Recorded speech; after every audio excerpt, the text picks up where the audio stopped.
శ్రీరాముడు గురించి చెప్పాలంటే ఎన్ని పుస్తకాలైనా సరిపోవు.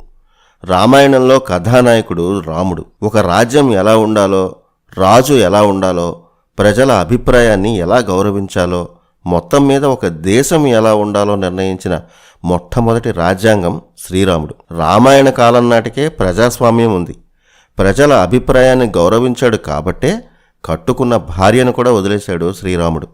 ఈ రోజుల్లో ఎవరు చేయగలరో ఆ సాహసం? సీతమ్మను అడవుల్లో వదిలేసినందుకు రాముడు దేవుడైనా ఇప్పటికీ మాటలు అంటూనే ఉన్నాం. కానీ అందుకు కారణమైన ప్రజాస్వామ్యం గురించి మాత్రం ఎవరూ మాట్లాడరు. సింహాసనం మీద కూర్చుంటే ప్రజలే ముందు, మాటే ముఖ్యం.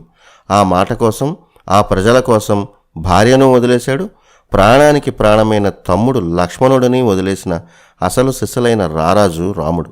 అందుకే రామరాజ్యం అంటారు.